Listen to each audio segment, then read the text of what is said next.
अस्सलाम वालेकुम क्लास 7। आज हम पढ़ेंगे इंग्लिश टेक्स्ट का यूनिट नंबर 4 जिसका नाम है पोएट ऑफ नेचर।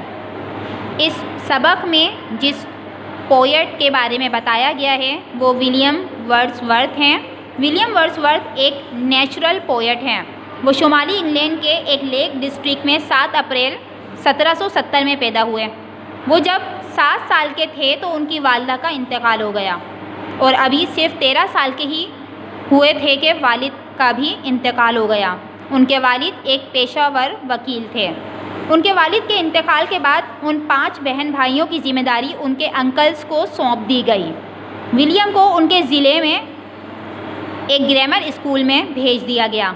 अगरचे उनके बचपन के बहुत सारे पहलू मुस्बित थे, लेकिन अपने वालिदैन की मौत और बहन भाइयों से अलहदगी की वजह से वो बहुत ज़्यादा तन्हाई और बेचैनी महसूस करते थे। इन सालों में उन्होंने नेचर के बारे में बहुत ज़्यादा लिखा। 1787 में वो कैम्ब्रिज कॉलेज जाना शुरू हुए और 1791 में उन्होंने अपना ग्रेजुएशन मुकम्मल कर लिया। उनकी नेचर के लिए इनर एप्रिसिएशन इसी उम्र में हाईएस्ट लेवल पर पहुंच गई थी।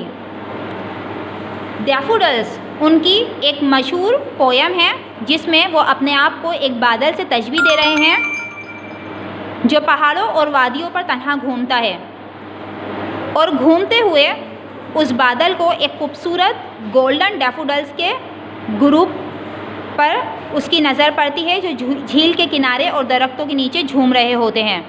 ये सीन विलियम वर्ड्सवर्थ को हैरान कर देता है और बेइंतहा खुश भी कि जब वो तन्हाई में इस सीन के बारे में सोचते हैं तो खुशी से झूम उठते हैं। सोलिटरी रीपर विलियम की एक दूसरी मशहूर पोयम है जिसमें वो एक ऐसी लड़की का जिक्र कर रहे हैं जो फसल काट रही है और गुनगुनाने में मसरूफ़ है। विलियम इस लड़की की प्यारी सी गुनगुनाहट को जुगनू से कंपेयर कर रहे हैं। वो चाहते हैं कि जो भी मुसाफिर वहाँ से गुज़रे वो थोड़ी देर के लिए इस लड़की की गुनगुनाहट को लाजमी सुने। वो उस लड़की को अप्रिशिएट कर रहे हैं जो खामोशी से इस कुदरती खूबसूरती को अपने काम के दौरान इंजॉय कर रही है। अपनी एक और poem my heart leaps up में विलियम अपने बचपन की यादों को ताज़ा करते हुए कह रहे हैं कि बचपन में रैम्बो को देखकर उनका दिल बेइंतहा खुश हो जाता था, और अब जब वो बूढ़े हो चुके हैं तो भी उनकी ये फीलिंग सेम है। वो चाहते थे कि अगर आइंदा आने वाली ज़िंदगी में रैम्बो को देखकर उनका दिल खुश नहीं होता तो बेहतर है कि वो मर जाएं। विलियम वर्ड्सवर्थ सिर्फ पोएट ऑफ नेचर ही नहीं बल्कि रूहानी और तसव्वुराती शायर भी माने जाते हैं। उनके मुताबिक एक बच्चा फितरत को बेहतर तौर पर समझ सकता है क्योंकि वो खुद उस नेचर का हिस्सा होता है। इसलिए नेचर एक बैरूनी इत्मीनान और ताकत का ज़रिया है। उन्होंने नेचर को हमेशा एक लिविंग थिंग्स तस्वुर किया है।